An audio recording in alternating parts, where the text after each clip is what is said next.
Gold trusted gold buyers మీరు తాకట్టు పెట్టిన బంగారాన్ని విడిపించి ఈ రోజు ఉన్న మార్కెట్ ధరకు కొనబడును. 11 విడతల్లో 83,000 కోట్ల రూపాయల రైతు బంధు ఇచ్చిండ్రు కేసీఆర్ గారు. నీకు ఒక్కసారి కూడా ఇవ్వపోతివి చక్కగా? ఒక్కసారి ఇచ్చినావా నీ గవర్నమెంట్ వచ్చినాక కరెక్ట్గా రైతు బంధు ఇయ్యవైతివి, రుణమాఫీ చేయవైతివి, వడ్లు కొనవైతివి, కరెంటు చక్కగా ఇయ్యవైతివి, నీళ్లు ఇయ్య శాతగాదాయ చేసింది ఏంది రైతుల కోసం? నీ వరంగల్ డిక్లరేషన్ ఏమైంది అని నేను అడుగుతా ఉన్నా.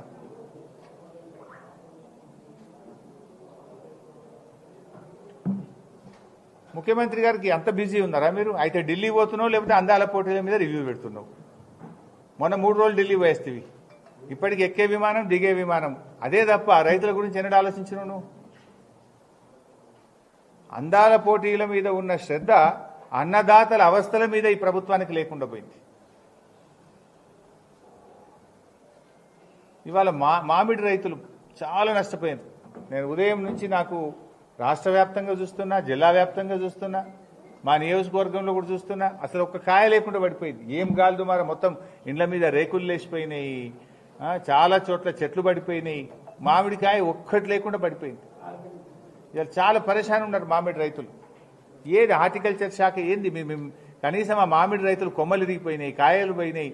అరే ధైర్యంగా ఉండండి, మీకు ఏదైనా ఎకరానికి 30,000 ఇస్తాము, ఏదైనా సాయం చేస్తాము, ఇన్సూరెన్స్ ఇస్తాము, ఏది ఏడవే మీరు చెప్తుంది కదా, పంటల బీమా చేస్తాము, ఇది చేస్తాము, అది చేస్తామని ఎలక్షన్ల ముంగట ఓట్లు వేయించుకున్నందుకు చాలా చెప్తుంది. మరి కొమ్మలు ఇరిగిపోయి కాయలు పోయి ఇవాళ ఏడుస్తున్నటువంటి రైతులకు మీ ధైర్యం ఏది? మీ సాయం ఏది?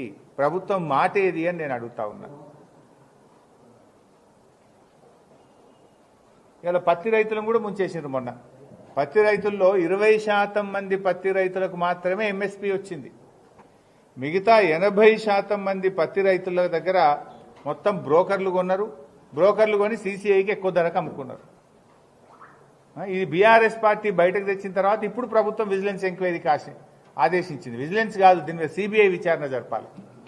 కేంద్ర ప్రభుత్వం బీజేపీ, ఎందుకంటే సీసీఐ కేంద్ర ప్రభుత్వ కంట్రోల్లో ఉంటుంది, సీసీఐ అనేది కేంద్రం ఆధీనంలో ఉంటుంది. మరి ఇలా సీసీఐఏ అవినీతికి పాల్పడ్డది. మధ్య దళారీలు, బ్రోకర్లు, ఈ సీసీఐ అధికారులు కలిసి దాదాపు 3,000 కోట్ల రూపాయలు పత్తి రైతులకు నష్టం జరిగింది. ఈ పత్తి రైతులకు జరిగిన నష్టాన్ని పూరించాలి అంటే దీని మీద సిబిఐ విచారణ జరిపి రైతులకు రావాల్సిన డబ్బులు రైతులకు ఇప్పించాలని కూడా బీఆర్ఎస్ పార్టీ డిమాండ్ చేస్తూ ఉంది. ఇప్పటికైనా మేము ప్రభుత్వాన్ని కోరేది ఒక్కటే, కళ్ళు తెరవండి. ముఖ్యమంత్రి గారు అందాల పోటీ మీద చేసిన రివ్యూలు చాలు, రైతుల గురించి ఈ ధాన్యం కొనుగోలు మీద రివ్యూ చేయండి. ఇంకా 3 రోజులు వర్షాలు ఉన్నాయని వాతావరణ శాఖ హెచ్చరిస్తూ ఉంది. మార్కెట్ యార్డ్లలో, ఊర్లలో కుప్పలు వడ్లు అట్లే ఉన్నాయి. సో తడిసిన ధాన్యాన్ని వెంటనే మిల్లులకు పంపించి బాయిల్డ్ రైస్కు ఉపయోగించి రైతుల దగ్గర వడ్లు కొనుగోలు చేయాలని డిమాండ్ చేస్తూ ఉన్నాం. ఎందుకంటే అవి మొలకలెత్తే ప్రమాదం ఉంది. ఇప్పుడు మేము చూసినా మార్కెట్లో వాసన వస్తూ ఉంది, బాగా స్మెల్ వస్తూ ఉంది. ఇంకా కొద్ది గంటలు లేట్ అయిపోతే మొలకెత్తుతుంది. అందువల్ల తడిసిన ధాన్యాన్ని తక్షణమే కొనుగోలు చేయండి. అది గన్నీ బ్యాగుల్లో నింపిందైనా, కాంటా అయిందన్నా, కాంటా కాకపోయినా, కుప్పల రూపంలో ఉన్నా సరే ఎక్కడికక్కడ కలెక్టర్లను, జాయింట్ కలెక్టర్లను, డిఎం సివిల్ సప్లైస్ను, మార్కెటింగ్ శాఖ అధికారులను ఆదేశించి వాళ్ళను మార్కెట్ యార్డులలో కూర్చోబెట్టి ఈ తడిసిన ధాన్యాన్ని వెంటనే మిల్లులకు లిఫ్ట్ చేయాలని డిమాండ్ చేస్తూ ఉన్నాం. 2, వ్యవసాయ మంత్రి గారు గొప్పగా చెప్తున్నాడు, 48 గంటల్లో వడ్లకు పైసలు ఇస్తున్నామంటున్నాడు. ఏ ఊరికన్నా వస్తారా మన నియోజకవర్గంలో? 10 రోజుల దాకా వడ్ల పైసలు వస్తలేవు. 10 రోజులైనా ఇంకా వడ్ల పైసలు పడతలేవు. అమ్ముకోవడానికి పడిగాపులే, అమ్మిన ధాన్యానికి డబ్బుల కోసం కూడా పడిగాపులు గాయాల్సి వస్తుంది. 10 రోజులైనా వడ్ల పైసలు ఇస్తలేవు. మీరు మాటలు హైదరాబాద్లో కూర్చొని 48 గంటల్లో ఇస్తున్నాం, 2 రోజులు ఇస్తున్నాం అంటున్నారు.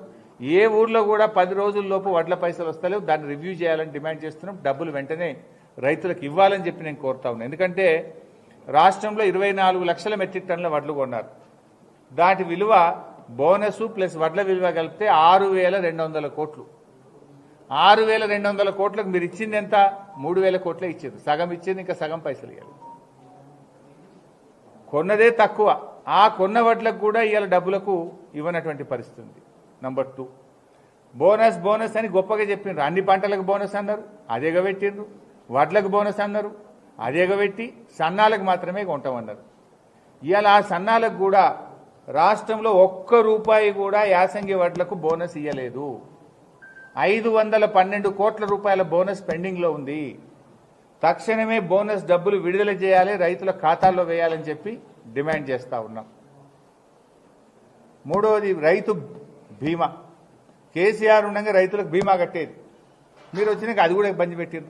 ఇప్పుడు రెండో కిస్తీ కట్టలే, ఫిబ్రవరిలో కట్టాల్సిన రైతు బీమా ఇప్పటిదాకా కట్టకపోవడం వల్ల ఫిబ్రవరి, మార్చ్, ఏప్రిల్ ఈ 3 నెలల్లో చనిపోయిన రైతులకు ఒక్క పైసా కూడా ఇప్పటిదాకా రావట్లేదు. కేసీఆర్ గారు ఉండగా రైతు బంద్ ఆగలే, రైతు బీమా ఆగలే. కానీ వీళ్ళు వచ్చినాక రైతు బంద్ ఆగింది, రైతు బీమాకు కూడా డబ్బులు కట్టలేదు.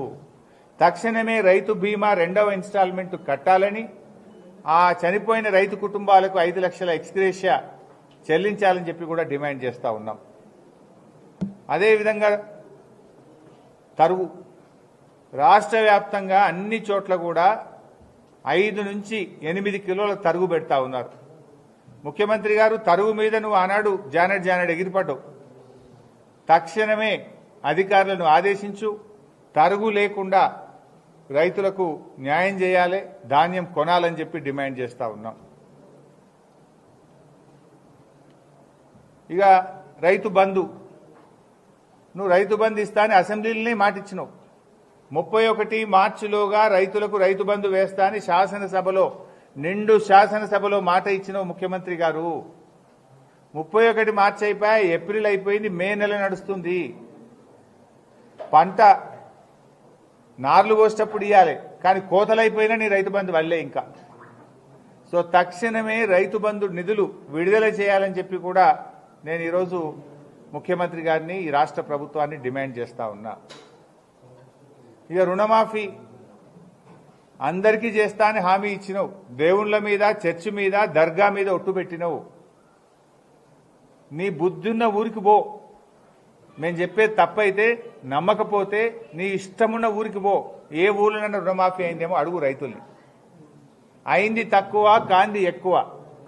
దేవుడి మీద ప్రేమ ఉంటే నీకు, దేవుడి మీద నమ్మకం ఉంటే, చర్చి మీద నమ్మకం ఉంటే, నువ్వు ప్రమాణం చేసిన దర్గా మీద నీకు నమ్మకం ఉంటే, ఇచ్చిన మాట ప్రకారం, ఎన్నికల ముందు ప్రజలకిచ్చిన హామీ ప్రకారం రుణమాఫీ డబ్బులు మొత్తం విడుదల చేయాలని చెప్పి కూడా డిమాండ్ చేస్తా ఉన్నాం.